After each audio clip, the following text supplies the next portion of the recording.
njengamanje samukela ke insizwa esuka Eastern Cape ezoyichaza ukuthi ubani uMfondini aphila kawo. Siyaphila bhuti kunjani? Ubani lensizwa le? Uthonado sivunguvungu umalanga ehlobo niphume ezantsi kwecandana kwajini kwansilani kwabholosho phezu kwesiphambuka mfana. Ndizalwa ntombi zakamtiko mazale nojota lomakhaya kude ezantsi emnqangatheni kwabhlom katshali kwathafa legusha. Ndithi ndizomela i-Eastern Cape apha ndibe ngunumber 3 for 2 weeks zilandelelana. Ndingunumber 4 ngoku kwilog. Unumber 4 kwilog? Yes. Usuka apha Eastern Cape? All the way Eastern Cape. Kwindawo kuthiwa kucandane. Kwilale kuthiwa kujinqa ezizana.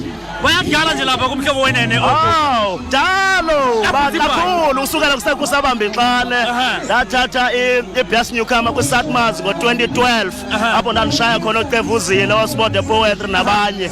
Yes, kudala ndayibamba ikule ndima kaMaskandi. Ubathembisana abantu lapha kawulesisi? Hayi, analo lexhala kwalento yoba iperformance yam ibe kanti yeza uvulela i-top 3 loo nto ifana uthetha likhulu because ndiperforma nge-quarter to 2 ekseni.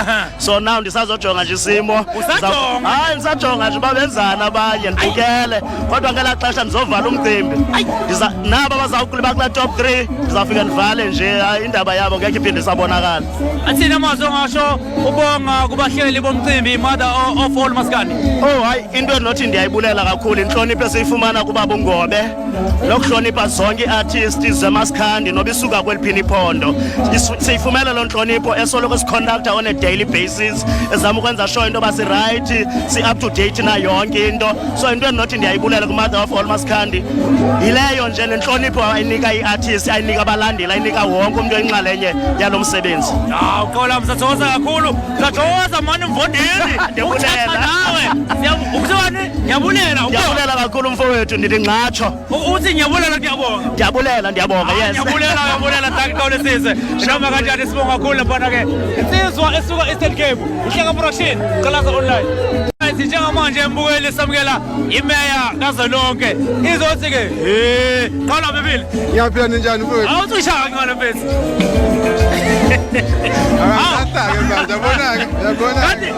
Kanti sukramile yini? Ngicela ukuyipasa. Mfethu, abantu abaningi bayakuthanda mabekuzwe ngomeni. Imeya kazolonke ubani? Umeya kazolonke phezulu umfana nje omncane waseshowe oyishayela ingoma. Yebo ngidaboshowe.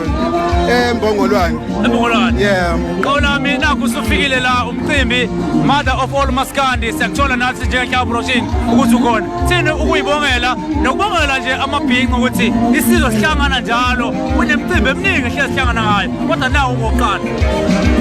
Singathi siyabonga kakhulu kubahleli balomcimbi engabala obhuti uEric Ngobe siyabonga kakhulu. Izandla nje edlula ikhanda ngiphinde ngibongele obhuti abaziwa ngabafana bamgqomeni ukuyibona engize ngabo la soshaya ingoma enkulu esana kuyikhipha egilima kakhulu online. Ngicela nawe lokhu yakwazi mfethu. Ngiyakhumbula wawukhona engomeni kaMthandeni ethi Amajita. Kunjalo mfethu. Wena lokho lapha Amajita. Kunjalo mfethu mina. Singakuzwa ngelanga mfethu ukhiphe yakhe album njengomeya kazolonke. Yebo mfethu kuzokwenzeka lokho kulo nyanga cabanga ukuthi uJune ngikushaya ngingakhiphila mfethu. Ningaphumile iqweke. Ya nakanjani. Ababukela balindele shothi. Ya balindele impela ukuthi kushaya nje uJuly khiphe SK yebe cacile ngami. Hayi qola msabonga kakhulu. Umude ukufuna ngisho mina. Ubona ngamashini. Ngathi ndidala lensizwa. Inde njenami. Sabonga kakhulu qola. Bonga mina. Sizi right nami kanjani. Ubukele ngeHleka Production Online okwethu sikuthatha